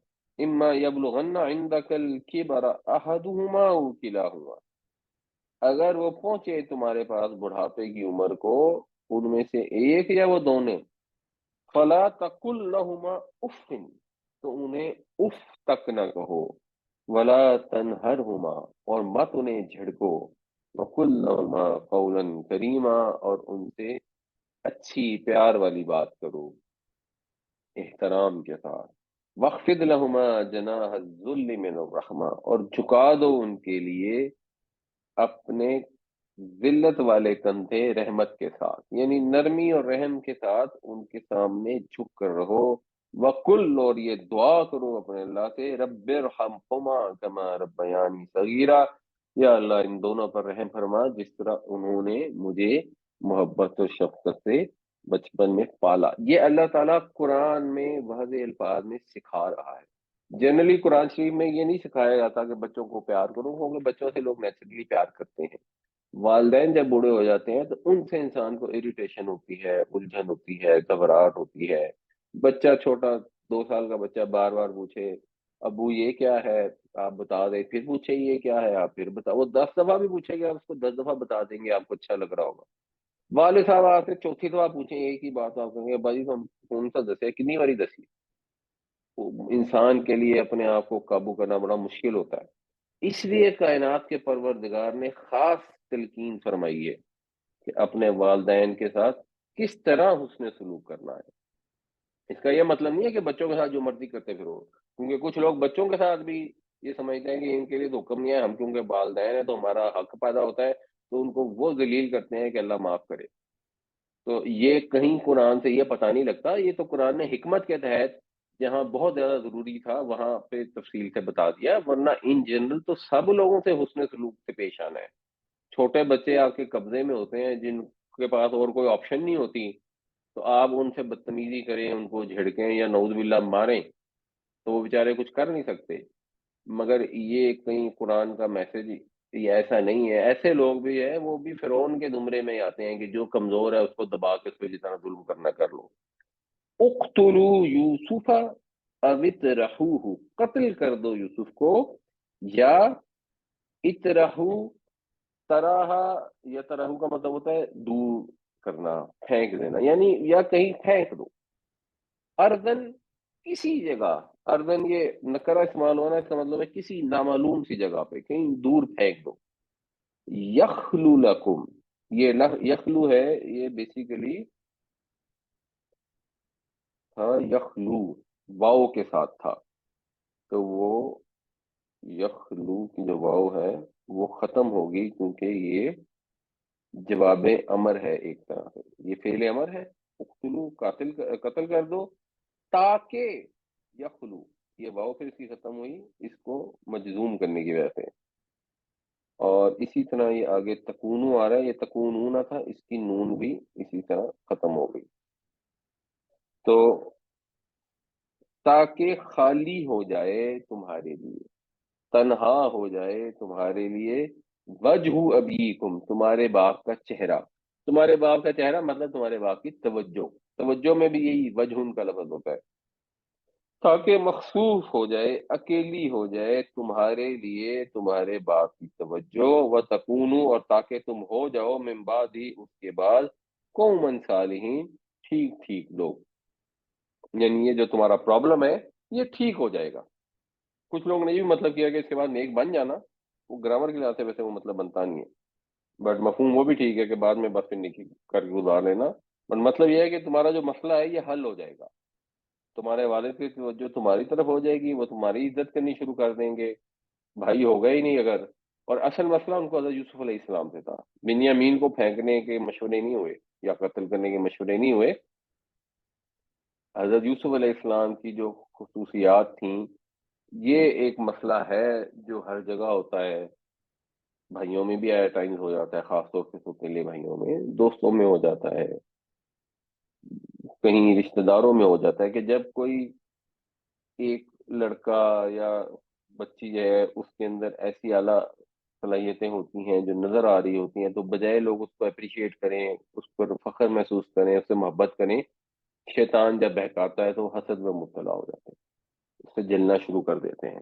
تو ہمیں اپنے اندر یہ بھی دیکھنا چاہیے کہ اگر کوئی ہم سے آگے نکل گیا کسی چیز میں تو وہ ٹھیک ہے، اللہ کی مرضی ہوگی، ہم بھی محنت کریں اور ہم بھی زندگی میں آگے نکلنے کی کوشش کریں، مگر جس کو اللہ نے جو نعمت دی ہے اس پر حسد کرنے اور جلنے کی ضرورت نہیں ہے۔ کسی نے اگر حلال طریقے سے کچھ کمایا ہے تو اس کو اپریشیٹ کرنا چاہیے اور اپنے آپ کو بھی امپروو کرنا چاہیے۔ ہاں، کسی نے حرام سے کمایا ہے تو بس ٹھیک ہے، اس میں تو جلنا کیا ہے، اس کے اوپر تو انسان نکیر ہی کر سکتا ہے۔ اور ہمیں اللہ نے جو نعمتیں دی ہیں، اللہ سے دعا کرتے رہنا چاہیے کہ اللہ تعالیٰ ہمیں حاسدوں کے حسد سے محفوظ رکھے، جیسے سورہ فلق میں آتا ہے، قل اعوذ برب الفلق، اور آخر میں ہے من شر حاسد اذا حسد، اقتلوا یوسف او اطرحوه ارضا یخل لكم وجه ابیکم وتکونوا من بعده قوما صالحین، قتل کر دو یوسف کو یا پھینک دو اس کو کہیں پر، تاکہ تنہا ہو جائے تمہارے لیے تمہارے والد کی توجہ، اور تم ہو جاؤ اس کے بعد ٹھیک ٹھیک لوگ، تم بالکل ٹھیک ہو جاؤ گے اس کے بعد۔ قال قائل منهم، کالا یعنی فعلا کا بدل ہو گیا، اور اس سے بنے گا فاعل، تو فاعل میں جب آپ یہ لگائیں گے تو یہ بن جائے گا قائل، اس کو جب لکھیں گے تو ظاہرہ اسے ہی لکھیں گے۔ کہا ایک کہنے والے نے ان میں سے، لا تقتلوا یوسف، مت قتل کرو یوسف کو، یعنی ایک ان میں سے بھائی تھا جو میجورٹی کے اگینسٹ تو نہیں جا سکتا تھا، مگر اس نے ایک حکمت کے تحت جتنا وہ کر سکتا تھا، جو بھی اس کے اندر کوئی نرم گوشہ تھا، تو اس نے مشورہ دیا کہ ایسے کرو، اس کو قتل نہ کرو۔ وَأَلْقُوهُ، یہ حضرت موسیٰ علیہ السلام کے واقعے میں بھی بہت دفعہ لفظ آیا تھا، ڈال دینا، پھینک دینا، اور پھینک دو اس کو فی غیابت الجبی، غیابت کہتے ہیں کسی اندھیری جگہ کو، پوشیدہ جگہ جو نظر نہ آنے والی ہو، گہری ڈیپ کوئی جگہ، اور جب کہتے ہیں ایسے کنویں کو جس کی اینٹوں کی دیوار نہ ہو، جو کچے سے کنویں ہوتے ہیں، تو غیابت الجبی، کنویں کی گہرائی میں، جس کو ہم اردو میں کہیں گے تو یہ بھی کہہ سکتے ہیں اندھے کنویں میں پھینک دو۔ یلتقط ہو، یہ جو لقطہ یلقطو ہوتا ہے، اس کا مطلب ہوتا ہے کسی گری پڑی چیز کو زمین سے اٹھانا۔ ایئرپورٹس کے اوپر بھی میرے خیال میں لقطہ کے وہ بنے ہوتے ہیں، یہاں پہ لاسٹ اینڈ فاؤنڈ ہوتا ہے یورپین ایئرپورٹ پہ، تو عربی جو ایئرپورٹ ہوتے ہیں ان میں وہ لقطہ کے نام سے جگہ بنی ہوتی ہیں جہاں پہ آپ اپنا اگر گما ہوا سامان ہے تو ڈھونڈنے جاتے ہیں، یا کسی کا گما ہوا سامان ملتا ہے تو وہاں چھوڑنے جاتے ہیں۔ تو یلتقط یہ پھر باب افتعال ہے، اس کے اندر مزید ایک طرح سے ایمفیسس آ جاتا ہے، کسی بالکل ہی گری پڑی چیز کو اٹھانا، تو اس کو اٹھا لے جائے گا بعد السیارتی، سیارہ آج کل تو خیر گاڑی کو کہتے ہیں، ویسے سیارہ قافلے کو بھی کہتے ہیں، کسی بھی چلنے والی چیز کو بیسیکلی سیارہ کہتے ہیں، سیر سے آئی۔ ان کنتم فاعلین، اگر تم ہو کرنے والے، یعنی اگر تم نے کام کرنا ہی ہے، اگر تم نے اب یوسف کے ساتھ ظلم زیادتی کرنی ہے تو قتل نہ کرو اس کو، بس پھر کہیں پھینک دو۔ قال قائل منهم لا تقتلوا يوسف وألقوه في غيابة الجب يلتقطه بعض السيارة إن كنتم فاعلين، کہا ان میں سے ایک کہنے والے نے کہ یوسف کو قتل تو نہ کرو، اس کو کہیں کسی کنویں کی تہ میں پھینک دو، کوئی اٹھا لے جائے گا اس کو راہ چلتا قافلہ، اگر تم کچھ کرنا ہی چاہتے ہو۔ قالو، وہ بولے، یعنی اب یہ مشورہ ہو گیا، اب اصل امتحان یہ تھا کہ اب یوسف علیہ السلام کو ساتھ کیسے لے کے جائیں۔ محسوس ایسا ہوتا ہے کہ پہلے بھی وہ کئی دفعہ کوشش کر چکے تھے لیکن والد نے اجازت نہیں دی تھی، والد کو بھی اندازہ تھا کہ یہ یوسف کے خیر خواہ نہیں ہے، تو اب انہوں نے زور لگایا۔ اب ذرا ان کا سٹائل چیک کریں، ہمارے یہاں یہ بہت ہوتا ہے، یا بانا، اے ہمارے والد، اے ابا جان، اے ہمارے باپ، ماں لکا، آپ کو کیا ہے، لا تأمنا، امینہ یا امنو کا مطلب ہوتا ہے کسی پر بھروسہ کرنا، تو تأمنو تو بھروسہ کرتا ہے، تأمنا تو ہم پر بھروسہ کرتا ہے، لا تأمنا، تو ہم پر نہیں بھروسہ، آپ کو کیا ہے، آپ ہم پہ اعتماد ہی نہیں کرتے، الا یوسف، یوسف کے معاملے میں، وَإِنَّا لَهُ لَنَاصِحُونَ، اور ہم تو اس کے بڑے خیر خواہ ہیں، یہ اب یہ نام ایمفسس کے لیے، ہم تو اس کے بڑے ہی خیر خواہ ہیں، ہم تو اس کا اتنا خیال رکھتے ہیں، ہم تو اس کا پیار کرتے ہیں، ہم تو اس کا بھلا چاہتے ہیں، آپ کو پتہ نہیں کیا مسئلہ ہے، آپ تو ہماری بات ہی نہیں مانتے ہیں، آپ ہمارے اوپر شک کرتے ہیں، آپ ہمارے پہ اعتماد، یہ اس کو کہتے ہیں اگلے پہ چڑھائی کر دینا، شروع ہی بات یہاں سے کرنا۔ خدا نہ خواستہ بعض اوقات ہوتا ہے کسی کہیں ایکسیڈنٹ ہو جائے نا، تو کچھ لوگ ہوتے ہیں وہ نکل کے ہی نا پہلے اگلے کو زور سے چپیڑ لگا دیتے ہیں تاکہ وہ وہیں سے ڈی مورلائز ہو جائے۔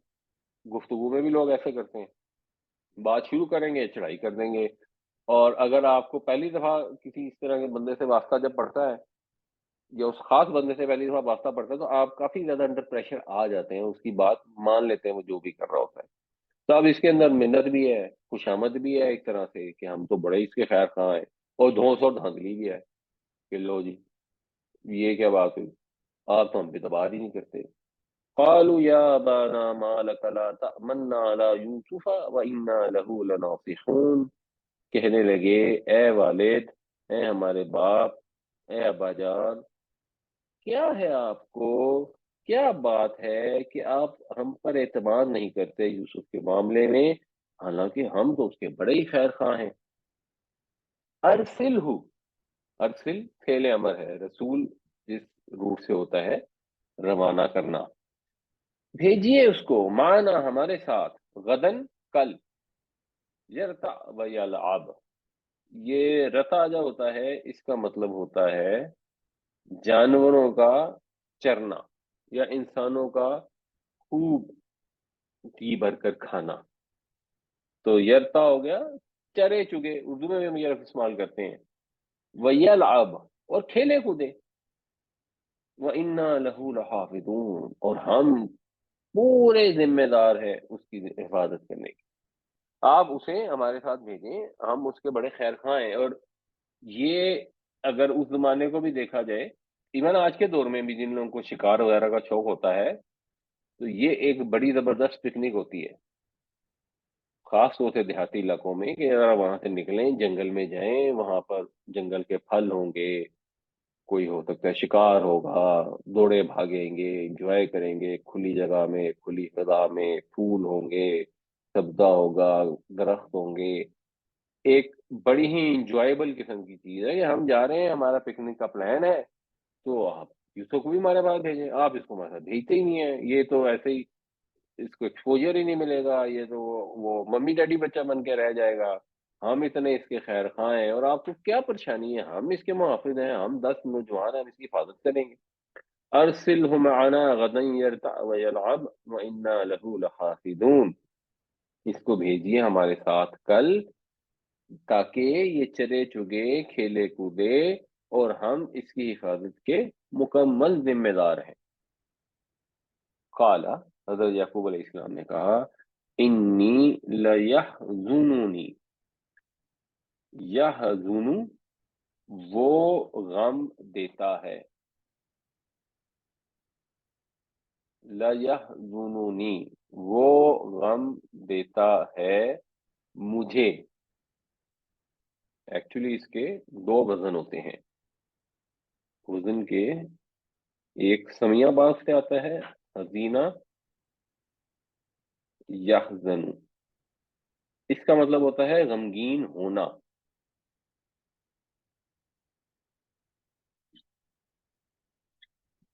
اور دوسرا جو وزن ہے وہ ہوتا ہے باب نصارہ سے، حزانہ یحزن، اس کا مطلب ہوتا ہے غمگین کرنا، تو میرا خیال ہے قرآن شریف میں دونوں استعمال ہوا ہے۔ تو یحزن یہ غمگین کرتا ہے، یہ پھر مجھے لگانا تھا تو یہ نون وقایا آ گیا، اس نون کی پیش کو گرنے سے بچانے کے لیے، یقیناً مجھے غمگین کرتی ہے یہ بات، ان تذہبوا بہ، کہ تم لے جاؤ اس کو، ذہبہ کا مطلب ہوتا ہے جانا، جب بے لگائیں گے تو ساتھ جانا یعنی لے جانا، تذہبون تم جاتے ہو، ان لگ گیا تو نون ختم ہو گئی، مجھے یہ چیز بہت غمگین کرتی ہے کہ تم اسے لے جاؤ، یعنی میں اس کے بغیر نہیں رہ سکتا بھائی، یہ چھوٹا بچہ ہے، میرا پیارا ہے، مجھے بڑی ٹینشن ہوتی ہے، مجھے اسٹریس ہو جاتی ہے، مجھے پریشانی ہوتی ہے، تو میں ویسے ہی مجھے دکھ ہوتا ہے اس کو کہیں دور مجھ سے لے جائے۔ مزید کیا، اخاف ہوں، اور مجھے اندیشہ ہے، مجھے خوف ہے، میں ڈرتا ہوں، ان یأکلہ الذئب، کہ اس کو کھا جائے گا بھیڑیا، وانتم عنہ غافلون، اور تم اس سے غافل ہوگے، کہ جب تم اس سے غافل ہو، ظاہر سی بات ہے تم بڑے ہو، لڑکے ہو، تمہاری جو کھیلیں ہوں گی، گیمیں ہوں گی، وہ یہ چھوٹا بچہ تو نہیں کر سکتا، تم اس کو اگنور کر کے کہیں ادھر ادھر اپنے کھیل کود میں لگ جاؤ گے، یہ چھوٹا بچہ ہے، وہاں پہ بھیڑیاں ہیں۔ معلوم ہوتا ہے کہ ایسے واقعات ہوتے ہوں گے کہ بھیڑیے بہت سارے ہوں گے اور آدمیوں پر حملے کرتے رہتے ہوں گے، اسی کانٹیکس میں بات ہوئی ہوگی، تو اس کو کھا جائے گا، تم میں تو نہیں، تمہیں اس کو میرا نہیں دل مانتا کہ تمہارے ساتھ جائے۔ قال انی لیحزننی ان تذهبوا به واخاف ان یاکلہ الذئب وانتم عنہ غافلون، کہا بے شک یہ چیز مجھے غم میں ڈالتی ہے کہ تم اسے لے جاؤ، اور میں ڈرتا ہوں کہ کہیں اسے بھیڑیا نہ کھا جائے جب تم اس سے غافل ہو۔ قالو، کہنے لگے، لئن اکلہ الذئب، لام یقیناً کے لیے ہو گیا، ایمفسس کے لیے ہوگا ان، اگر اس کو اکلا کھایا ہو، اس کو الذئب بھیڑی نے، اگر اس کو بھیڑیا کھا گیا، وَنَحْنُ عُصْبَةٌ، اور ہم ہیں ایک پوری جماعت، ہم ہیں ایک پورا جتھا، اِنَّا إِذًا لَخَاسِرُونَ، بے شک ہم تو بڑے ہی خسارے والے ہوں گے، بڑے ہی نامراد ثابت ہوں گے۔ یعنی مطلب ہم اتنے اسٹرانگ نوجوان ہیں اور ہمارے بھائی کو بھیڑیا کھا گیا ہے، یہ کیسے ہو سکتا ہے؟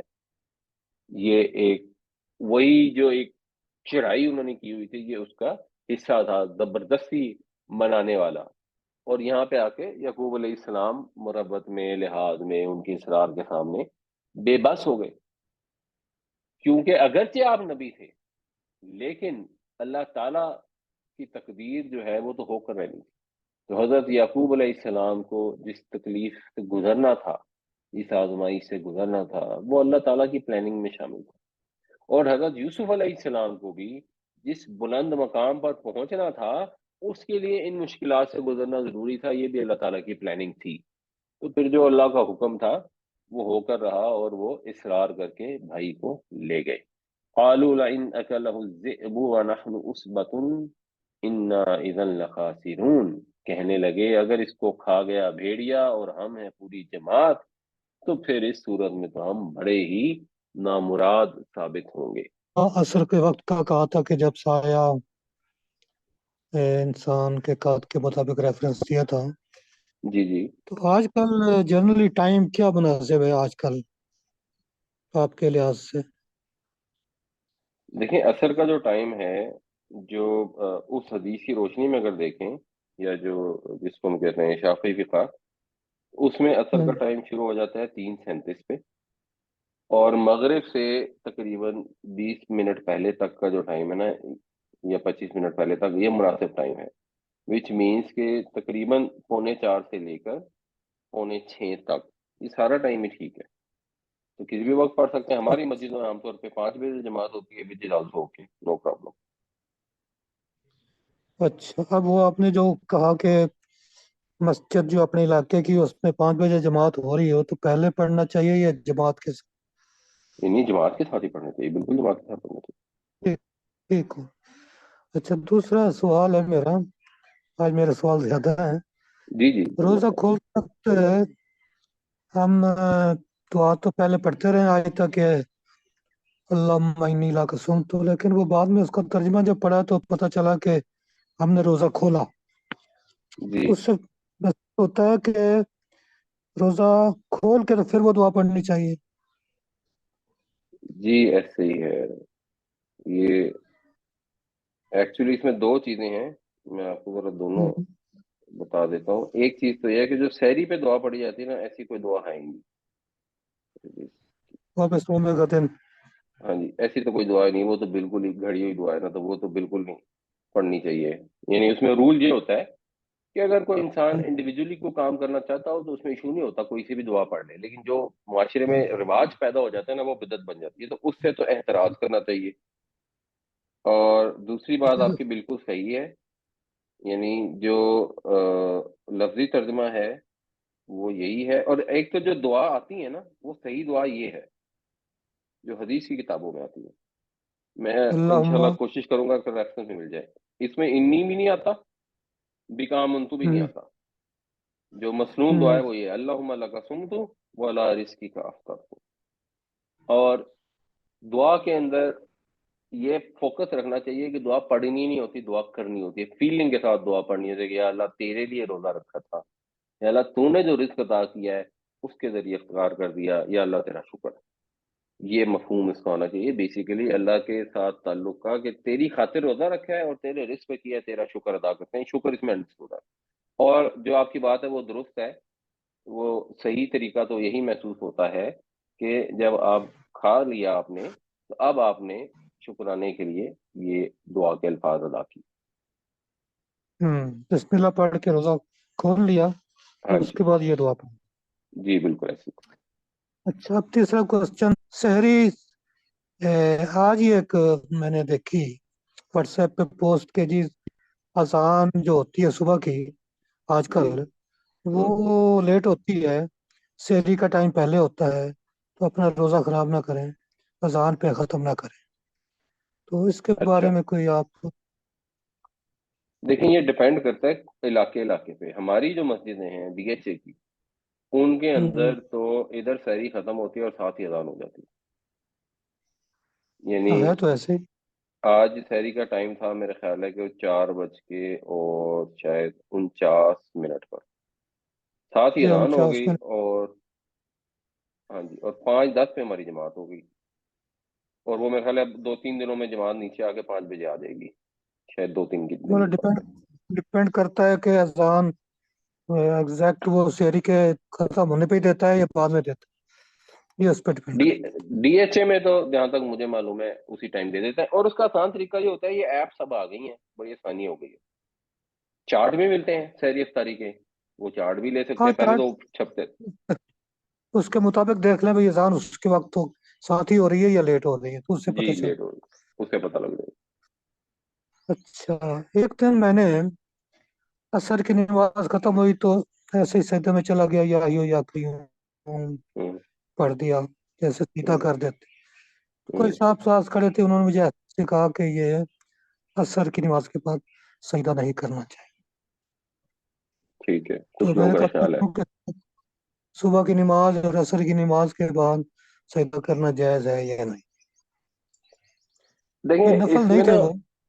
جی ٹھیک ہے، ویسے ہی سجدہ کیا تھا۔ جو سمجھنے والی چیز ہے نا، سمجھنے والی چیز یہ ہوں، ہے کہ جس وقت سورج طلوع یا غروب ہو رہا ہوں، ہوتا ہے اس وقت سجدہ ہوں، جائز نہیں ہے، اصل چیز تو ہے یہ۔ اب اسلام کا مزاج یہ ہے کہ وہ تھوڑا سا نا احتیاط بھی تھوڑی سی آپ کو سمجھاتا اور سکھاتا ہے۔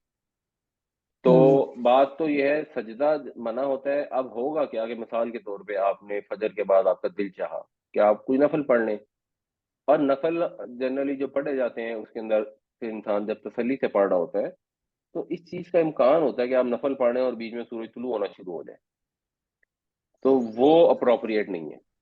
تو اس لیے ریکمنڈیشن یہ ہے کہ فجر کے بعد آپ نفل نہ پڑھیں، ہاں فجر ہی کی سنتیں اگر رہ گئی ہیں وہ حدیثوں سے پتہ لگتا ہے کہ وہ آپ پڑھ سکتے ہیں، لیکن ادروائز ریکمینڈیڈ یہ ہے کہ نفل نہیں، یہ نہیں کہ آپ نے نفل پڑھ لیا تو بڑا ہی وہ مسئلہ ہو گیا سیریس۔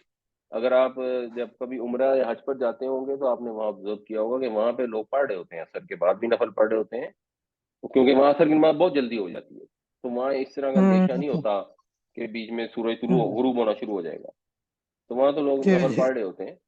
اور مثال کے طور پہ ہم اگر قرآن بھی پڑھ رہے ہیں تو اس میں سجدہ آ گیا تو لوگ سجدہ بھی کر لیتے ہیں۔ تو اصل فوکس یہاں پہ ہے طلوع غروب کے ٹائم پہ وہ ممنوع اوقات ہیں، جیسے زوال کا وقت جو ہے وہ بھی ممنوع ہے۔ تو اب یہ ایک ہاں جی، احتیاطی تدبیر ہے کیونکہ حدیثوں سے آئیڈیا ہوتی ہے، اس لیے اس میں اس کو فالو کرنے میں کوئی مسئلہ نہیں ہے۔ یعنی اگر کسی نے آپ کو کہا کہ جی فجر کے بعد سجدہ نہ کریں، اور اگر لیٹ سے ہمارے یہاں اب آج کل تو 5:10 پہ جماعت ہو رہی ہے نا، ویسے ہمارے یہاں جماعت ہوتی ہے 5:30 کے قریب نارمل حالات میں اگر رمضان نہ ہو، اور سورج اثر شروع ہو جاتا ہے لیٹ سے 6 بجے، ہوں، وچ مینس کہ آپ نماز پڑھ کے فارغ ہوئے تو 5:45 ہو گئے ہیں، اب آپ اگر بے دہانی میں کوئی سجدہ سجدہ کر لیں تو اس ٹائم کے آپ قریب پہنچ جاتے ہیں نا، تو اس میں احتیاط اگر کرنے کو مشورہ دیتے ہیں تو وہ ٹھیک ہے۔ جو ہم سختی بہت کرتے ہیں کہ نہیں جی حرام ہے بالکل نہیں ہے، وہ ذرا وہ ٹھیک نہیں ہے، لیکن یعنی بات وہ بھی لاجیکل ہے۔ ٹھیک ہو گیا۔ اچھا آخری کوشچن ہے کہ فجر کی نماز سے پہلے آپ مسجد میں داخل ہونے پہ تحیت المسجد نفل پڑھ سکتے ہیں یا نہیں؟ فجر کی نماز کے وقت تو ویسے بھی 2 سنتے ہیں نا، وہ پڑھنی ہوتی ہیں۔ نہیں، شروع میں مسجد میں داخل ہوئے، ٹائم ہے آپ کے پاس، سنتے پڑھنے سے پہلے آپ مسجد میں جب داخل ہوئے، جی یہ گھر سے سنتے پڑھ کے مسجد میں گئے، تو ٹھیک ہے۔ حدیث پاک ہے کہ آپ بیٹھے نہیں جب تک تحیت المسجد کا نفل نہ پڑھ لیں، ٹائم بھی ہے، ہوں تو اگر ہوں پڑھنے میں کیا ہے، کوئی منع ہے نہیں ضرور، فجر کی نماز سے نہیں منع تو کیوں ہوں گے، ضرور پڑھیں۔ ایشو صرف یہ ہے پہلے؟ کہ اگر آپ گھر سے سنتے نہیں پڑھ کے گئے تو آپ جو سنتے پڑھیں گی وہی تحیت المسجد کے قائم مقام ہو جائیں گی۔ اگر آپ پہنچے اور جماعت کھڑی ہو گئی ہے تو جماعت میں شامل ہونا اچھا، ضروری ہے۔ صاف ظاہر وہ ٹھیک ہے، لیکن اگر ٹائم ہو ہاں تو تو جا ضرور کے پڑھیں، تحیت المسجد پڑھ لیں، پھر سنتے پڑھ لیں، اور پھر وہ جماعت آپ کے کی ساتھ مرضی ہے، شامل ہوں۔ ٹائم ہے آپ کی مرضی ہے، آپ پہلے نفل پڑھ لیں پھر سنتے پڑھ لیں، یا صرف سنتے ہی پڑھ لیں اور وہ تحیت المسجد کے قائم مقام ہو گئے، that is up to you. لیکن اچھا، جاتے ساتھ نماز پڑھنا بہت افضل ہے۔ ٹھیک ہو گیا۔ تحیت المسجد اگر مسجد میں داخل ہوتے ہیں ٹائم ہے تو وہ تو میرا خیال ہے کہ حدیث پاک بڑی واضح ہے کہ اس وقت تک بیٹھے نہیں جب تک آپ تحیت المسجد نہیں پڑھ لیتے۔ وہ اگر دیکھیں ٹائم وہ نہیں بھی ہے تو پھر ایک اسٹرانگ ریکمنڈیشن، اس میں ایک چیز سمجھ لیں، مثلا آپ گئے ہیں اور پتہ لگا آدھا منٹ ہے جماعت کھڑے ہونے میں، پھر جماعت میں شامل ہونا زیادہ سوٹیبل لگتا ہے۔ پھر وہ تو نہیں پڑے گا نا، پھر تو سنتا ہی نہیں پڑے گا، ہاں جی، پھر تو وہ وہ تو جماعت میں ٹائم شامل، دیکھے، لیکن اگر وہ تو ٹائم پھر ہے دیکھے گا۔ تو ہاں نفل ہی پڑھنے چاہیے انلیس کہ ممنوع وقت ہو، جیسے مغرب سے پہلے ہوتا ہاں، مطلب وہ جو زوال کے ٹائم ہے اس وقت ہے۔ تو اصل مسئلہ آتا کوئی ہے چیز مغرب کے وقت، جب آپ مغرب میں داخل ہوتے ہیں نا ہم، تو وہ غروب ہوتے ساتھ اذان ہو جاتی ہے اور پھر جماعت کھڑی ہو جاتی ہے، وہاں تحیت المسجد پڑھنا مشکل ہوتا مشکل ہوتا ہے، اور کئی مسجدوں میں 2 یا 3 منٹ اذان کے بعد ہوتے ہیں تو اس میں پڑھے جا سکتے ہیں، ہے، اس میں پڑھے اذان جا سے سکتے پہلے نہیں پڑھے جا ہیں۔ ہاں جی سکتے، ایسے اذان ہی، سے پہلے نہیں پڑھ سکتے ہیں، اذان کے بعد کسی مسجد میں اگر ٹائم رہتے ہیں وہ 2 3 منٹ، جی تو اس میں پڑھ سکتا ہے بندہ، اور پڑھتے بھی ہیں لوگ۔ ہاں وہ اس میں پڑھ سکتے ہیں، اور اگر وہ نہیں دیتے ٹائم تو پھر وہ جو جماعت ہے وہ ہاں خود ہی اس پھر کے تو قائم مقام ہو سیدھا جاتی جماعت کے ساتھ، ہاں جی، پھر تو فرض پہلے ہو جائے۔ جزاک اللہ۔ سر میرا بھی اسی سلسلے میں سوال تھا کہ کلیئرٹی یہ چاہنی تھی کہ گھر سے ہم سنت پڑھ کے گئے فجر کی، ہے۔ جی اور ابھی فرض نماز میں ٹائم ہے، تحیت المسجد میں پھر یعنی سنتوں اور فرض نماز جو جماعت کے ساتھ ہونی ہے اس کے درمیان میں وقفہ ہے، ابھی ٹائم ہے، تو آپ تحیت المسجد وہاں پر جا کر نفل پڑھ سکتے ہیں؟ جی جی یہی سوال ہے، بالکل پڑھ سکتے ہیں، بلکہ پڑھنے چاہیے۔ میں نے کوئی حدیث تو نہیں پڑھی، لیکن کوئی کہتے ہیں کہ جب آپ نے سنت ٹائم ہو گیا، سنت پڑھ لی ہوئی ہے، تو آپ فجر یعنی کہ اس وقت تک آپ کو نفل نہیں پڑھ سکتے، اس طرح کچھ حدیث کوئی ہے اس طرح کچھ؟ نہیں نہیں ایسی کیوں حدیث ہوگی، ٹھیک ہے جی، جزاک اللہ۔ میری معلومات میں تو ایسی کوئی حدیث نہیں آپ نے کالا قائلن، قائلن ہے۔ جی میں وہ حمزہ ہے یا عین ہے؟ الف ہے، الف، یہ قائلن، یعنی ایکچولی اس کا روٹ ہوتا ہے کاف واو لام، تو جی اس کو بنائے آپ فائلن، یہ بن جائے گا قاولن۔ قاولن میں کیا ہوگا کہ یہ واو کنورٹ ہو جائے گی اور کنورٹ ہو کے حمزہ بن جائے گی، تو قائلن، اچھا، عین نہیں ہوتا۔ ٹھیک ہے، جی ٹھیک ٹھیک ٹھیک۔ اچھا جی، آج ہم ایک چیز پڑھیں گے جو بڑی امپورٹنٹ ہے عربی زبان میں، اور ایک بڑی زبردست اس کی خصوصیت ہے جس کو ہم کہتے ہیں روٹ۔ اگر ہم غور کریں، یہ کچھ الفاظ ہیں جو ہم اردو میں عام استعمال کرتے ہیں: عالم، معلوم، تعلیم، علم، علامہ، معلم. اگر آپ غور کریں، تھوڑا سا انالیسس کریں، اس کو بریک کرنے کی کوشش کریں، تو آپ کو پتہ لگے گا کہ ان کے اندر ایک چیز ہے جو بار بار ریپیٹ ہو رہی ہے: عین، لام اور میم. یہ سب الفاظ کے اندر یہ 3 حروف شامل ہیں.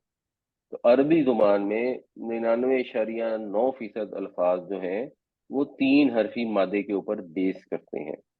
اس کو کہتے ہیں روٹ یا مادہ. اور اس کا جو وزن ہوتا ہے وہ فے، عین اور لام کے وزن پر ہوتا ہے. جو فعل یا ورب کا لفظی استعمال ہوتا ہے، اور اس وزن کو پھر ریلیٹ کیا جاتا ہے.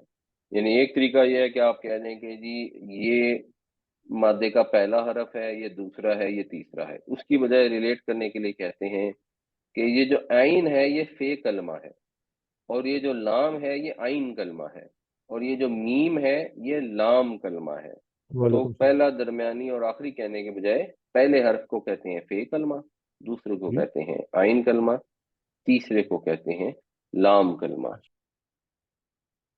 تو مثال کے طور پر اگر یہ فے، عین، لام کے وزن پر بنتا ہے فاعل اور مفعول، تو اب آپ کو اگر روٹ پتا ہو تو آپ سارے فاعل اور مفعول بڑے آرام سے بنا سکتے ہیں. عالم، علم، جاننے والا. معلوم، وہ چیز جو جانی جائے. ضارب، مارنے والا. مضروب، جس کو مار پڑی. کاتب، لکھنے والا. مکتوب، جو لکھا گیا خط وغیرہ. ظالم، جس نے ظلم کیا. مظلوم، جس پر ظلم کیا گیا. تو روٹ پتہ لگ گیا آپ کو. اب اس کا ایک وزن اگر آ گیا کہ فاعل کا وزن ہے کام کرنے والے کا، تو آپ سب کے سب فاعل آسانی سے بنا سکتے ہیں. اب آپ نے اس کی کرنی ہے پریکٹس. اب آپ لوگ بتائیں کہ اس کے اندر آپ کو کیا روٹ نظر آ رہا ہے؟ جیسے یہ کاف، بے اور کاف، لام ہے. بے بے اور اور لام. لام. بالکل ٹھیک. اس میں کیا ہے جی؟ ضاد، ضاد، رے رے، اور بے. بے. بے بالکل ٹھیک. اس میں کیا ہے جی؟ کاف، کاف، تے تے اور با. بے. با کہہ لیں، بے کہہ لیں. میں عام طور پہ اردو استعمال کرتا ہوں جو ہمارے لوگوں کے لیے آسان ہے. اچھا جی، اس میں کیا ہے؟ کاف، دال، را. کاف، دال، را. بالکل ٹھیک. اب آپ نے اس کے اندر جیسے یہ وزن دیا ہوا ہے، اس وزن پر اس کو پڑھ کے بتانا ہے کہ یہ کیا بنے گا. فعالہ کے وزن پر یہ کیا بنے گا؟ رفع، رفع. یہ کیا بنے گا؟ جرح. نہیں نہیں، وزن آگے دیا ہوا. سوری، یہ فعل. اچھا. جرحو، نہیں، جارہ، دیکھیں یفعلو کا وزن بنانا ہے. یج، ججرفہ، یجرح. یجرا، خیر ہو. یجرہو، یجرو. یجرا، یجرحو. یجرہو. یہ کیا بنے گا جی؟ ذهب. اب تم. ذہبتم. ذہبتم نہیں بنے نہیں گا. فز،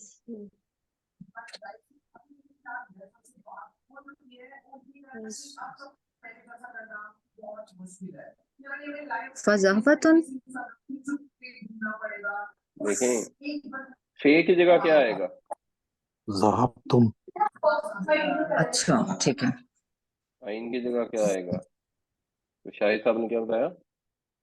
ذهبتم.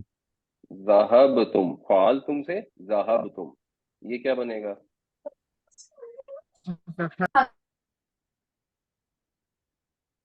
جی ذہبتم، ذہبتم تو ہو گیا. اب آگے آ رہے ہیں. جیم ہے دال سے کیا بنے گا؟ جهدون. جہاں تم. پھر سے بولیے. تو جو فا کلمہ ایکسٹینڈ کر دینا دوبارہ آسانی ہو جائے گی. دیکھیں نا پہلا لیٹر آپ نے فے کی جگہ اس پہلے کو لگانا ہے نا, تو فے سے پہلے جو ہے وہ تو ایز اٹ از رہے گا نا.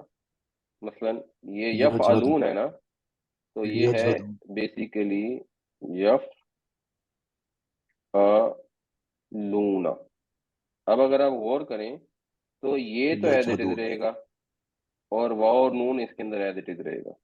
تو یہ جو بیچ میں فی عین لام ہے, یہاں پر آپ نے جیم ہے دال لگانے ہیں, تو کیا بن جائے گا؟ یجہدون.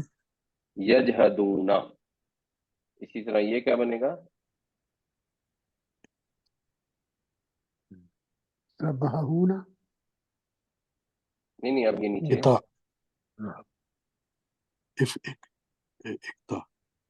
اقتا. یہ کیا بنے گا؟ شریبہ. شریبہ. یہ کیا بنے گا؟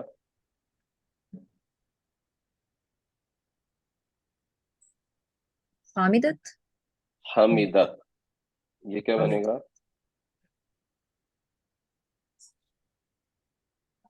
تلبسو. بسو. نہیں, یہ آگے وزن پڑھیں گے. البسول. تلبسو. تلبسو. یہ اگلا کیا بنے گا؟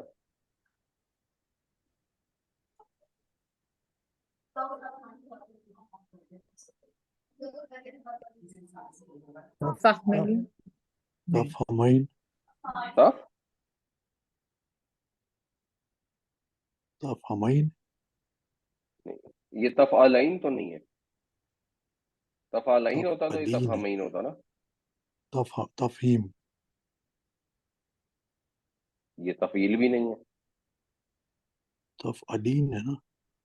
تفعلینا ہے نا. تو تے ہے, اس کے بعد فے عین لام کے بعد اینا ہے. تو یہ تفہمینا.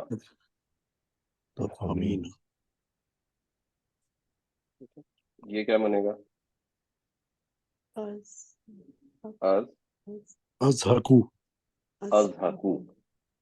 تو یہ اگر آپ کو روٹ پتا ہو تو آگے آپ کو یہ وزن پتا ہو تو آپ آسانی سے بنا سکتے ہیں, ذرا سی پریکٹس کی ضرورت ہوتی ہے. یہ کیا ہے جی؟ کاف رابع. ٹھیک ہے, تو کیا بنے گا اس وزن پہ؟ قروبہ. قروبہ. یہ کیا بنے گا؟ فبعدا. بئدن. بعدن. یہ فعلن ہے کیا؟ فعل. نہیں. فاعل. فعل. پہلے یہ بتائیں, پہلے یہ پڑھیں, اس کا آسان طریقہ ہے. پہلے یہ پڑھیں, یہ کیا لکھا ہوا ہے؟ فعلنا. فعلنا. تو یہ کیا ہوگا؟ فبعلنا. بعلنا. بعودہ. فالولدہ. یہ کیا بنے گا؟ فبعلدہ. نہیں, دیکھیں یہ فے کی جگہ بے آنی ہے نا.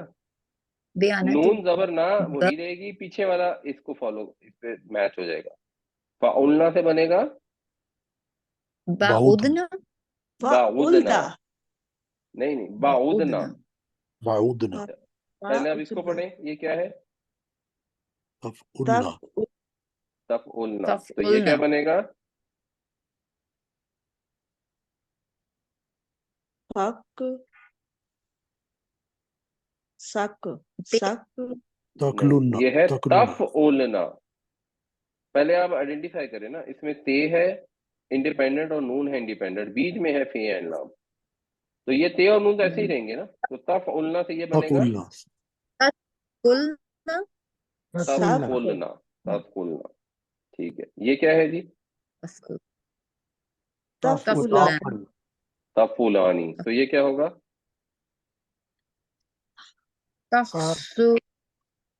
لانی. تحسنانی. تحسنانی ہوگا, بالکل ٹھیک. لام تو اس میں ہے ہی نہیں نا, تحسنانی ہوگا. یہ کیا ہے جی؟ افعلو. تو یہ کیا ہوگا؟ عزمو. اعظمو. اگر آپ علو أعظم کا وزن ہوگا تو یہ اعظم بنے گا. اب آپ نے پہلے آپ کو یہ بتایا تھا کہ مختلف لفظ یہ تھے جن میں سے ایک روٹ نکالنا تھا. اب ایک ایک لفظ کا آپ نے روٹ بتانا ہے. یہ اس میں کیا روٹ ہے جی؟ خيلام قاف خلق خیلام خیلام قاف. ٹھیک ہے. غائن غائن سین قاف سین قاف غین سین قاف. بالکل ٹھیک. غین سین اور قاف. اس میں سے الف کیوں غائب ہو گیا پھر کس طرح آئیڈینٹیفائی کیا آپ نے اب بعد آپ کو یہ فیل آ جائے گی نا. یہ ایکچولی فائل کے وزن پر ہے غاسق. تو آپ کو دیکھ کے اب آپ صرف آپ نے غور کرنا ہے. آپ کو اندر سے فیل آئے گی کہ الف جو ہے نا یہ اس میں اجنبی ہے. جو روٹ ہے وہ غین سین اور قاف ہی ہے. فائل کا وزن آپ نے بہت الفاظ میں دیکھا ہوا تو آپ کو خود ہی فیل آئے گی. اس میں اگر آپ دیکھیں قا میم لام ہا میم لام. ٹھیک ہے نا. حمال. اب یہ بھی بہت سارے حجام ہوتا ہے, قصاب ہوتا ہے, تو آپ کو فیل آ جاتے ہے کہ وہ فعال کا وزن ہے. تو اس وزن سے پھر آپ اس کو ریلیٹ کر سکتے ہیں. اس میں کیا ہے جی؟ دال خا اور لام دال خا اور لام. بالکل صحیح. اس میں کیا ہے جی؟ قاف قاف فے رے کاف اور رے. عین بے آئین ابدا این عین بے اور بے دال. اور دال. بالکل ٹھیک. قاف واو سے قاف فا رے کاف سارے. قاف سا واو اس میں نہیں سر ہم نے کیا کاف سا رے کیونکہ واؤ آپ کو دیکھ کے فیل ہو رہا ہے نا کہ یہ واؤ جو ہے یہ نہیں اور ہے بھی یہ کثیر سے کثرت سے ہے کوثر. تو آپ کو ایک فیل آئے گی کہ عام طور پہ جو واؤ اور عام طور پہ واؤ الف یہ نہ نکالے جا سکتے ہوتے ہیں جب آپ دیکھتے ہیں نا. تو روٹ یعنی اگر یہ کاف واؤ سے روٹ ہوتا نا تو رے کیسے جڑے گا؟ آپ ایک اور طریقے سے دیکھیں. ٹھیک ہے آپ کہیں کہ جی یہ کاف واؤ سے ہے تو اس کا مطلب ہے آپ یہ کہہ رہے ہیں اس کا وزن ہے فی عین لام اور رے. اب فی عین لام رے کا روٹ آپ کے ذہن میں کوئی نہیں آئے گا. لیکن اگر آپ اس کو کاف سے رے بنائیں گے تو آپ کو دیکھ کے فیل آئے گی کہ یہ روٹ ہے فو ال. تو فو ال آپ کو فیل ہوگا کہ ہاں ایسا وزن ہو سکتا ہے. فولن کچھ ہو سکتا ہے. یہ فعلرن تو آپ کہیں گے نہیں یہ نہیں یہ اجنبی ہے. اب قرآن شریف ہم اتنا پڑھتے ہیں تو یہ انڈرسٹینڈنگ آ جاتی ہے کہ نہیں یہ تو اجنبی ہے. اس میں کیا ہوگا جی؟ ناہر رے نون نون ہے اور خیر رے. ٹھیک ہے جی. اس میں کیا ہے؟ بے تیرے بے تیرے بے تیرے. بالکل ٹھیک.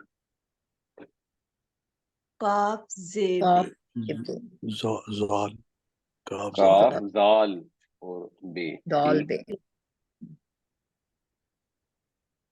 توئیں تو آئین میم توئیں عین اور ہاں میم. ایک پتا بالکل چلا صحیح.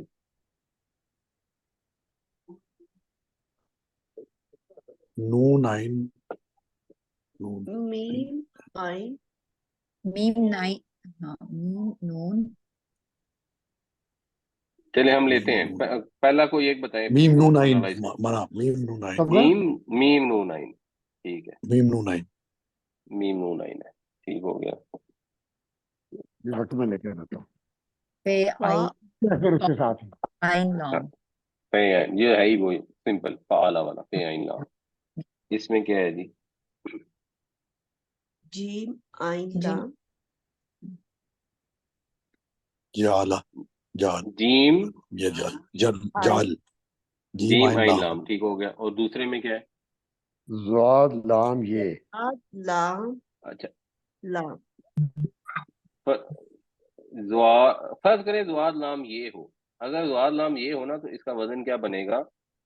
وہ بنے گا یہاں پہ آ گیا یعنی فے اور یہ عین اور یہ لام. تو آپ یہ کہہ رہے ہیں وزن بنے گا تفلیل. نہیں یہ بنے گا ہی نہیں. دور لام لام لام لام تفلیل بن جائے گا جی فوراً. تو یہ اصل میں ہے دعاد لام لام. ٹھیک ہو گیا. رے سین را سین رے سین لام. ٹھیک. ہے جی جیم را را بالکل ٹھیک.